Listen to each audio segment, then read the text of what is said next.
โอ้ยนะบุญเอ้ยบุญหมู่เฮาได้ทำสร้างมันสิเป็นหนทางสะพานแก้วให้เฮาตายเมียเหลือบัดนี้บุญเอ้ยบุญกุศลเทเฮาเฮ็ดสร้างไว้เสียน้ำให้สู่สวรรค์เด้อละยาย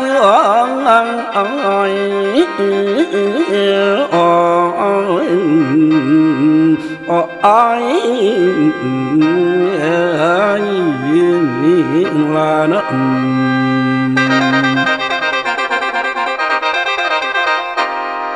เหลือบัดนี้ตามคำสอน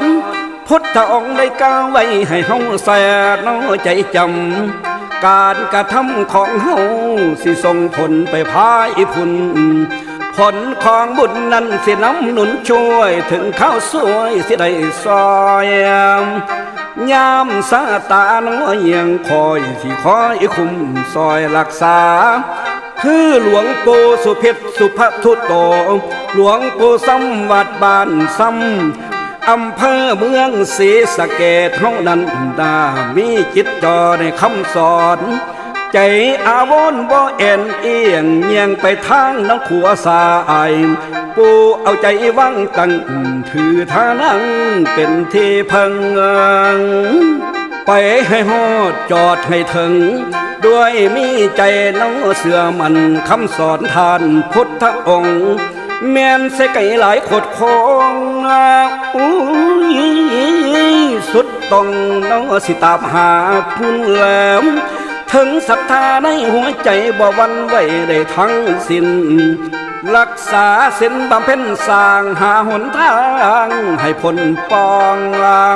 พาพ่อแม่น้องพี่น้องสร้างบ้านพัฒนา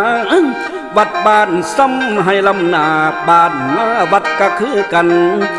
สองประสานกลมเกี่ยวกันสัมพันธ์ไว้เนื่อมให้ไกลไปหน้าโบสถ์เป็นอันศาลากุฏิน้อยแจดีใหญ่เนี่ยแนวเพิ่งใจน้อให้พี่น้องห้องไว้ให้หุ่งเฮืองหลวงตาเฮาทานที่ทำทุกเรื่องในเรื่องการกุศลอบรมคนด้วยธรรมะให้ละทางอบายชั่วอย่าสิมัวเมาเล่นแนมเห็นแต่ทางส่วนอย่าไปหลงโนเกียกกลัวสิเมามัวมุงอบายมาทำบุญก่อนสิยายไปจากเมืองมนุษย์เฮาแล้วได้จุติแดนสวรรค์หักเป็นทานในวันนี้ศาสนามีสิพ่อกินพ่อใส่พ่ออาศัยได้ไพ่เพิ่งอย่ามัวเล่งมวนเล่นบ่เห็นก้อนตอนพระธรรมวัดบ้านนามาซอยคำควบคู่ดูกันไปวัดบ้านซ้ำกระทำไปบ่ได้ไล่ดอกลาอ่างผ้าบ้านซ้ำบ้านนาสร้างบ่วางไปให้ไก่มัวหลวงปู่เฮาสิคอยอยู่สิสู้ขึ้นให้หุ่งเฮืองละแล้ว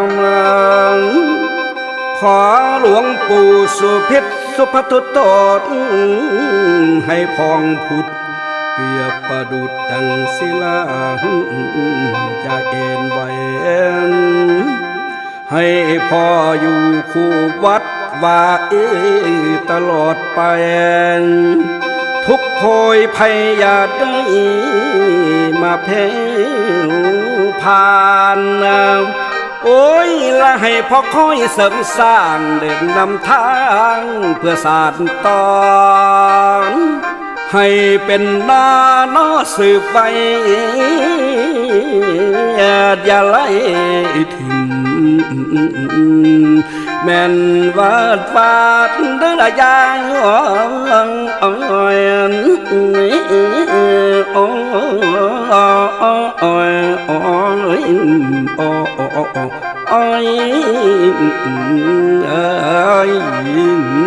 ลานัด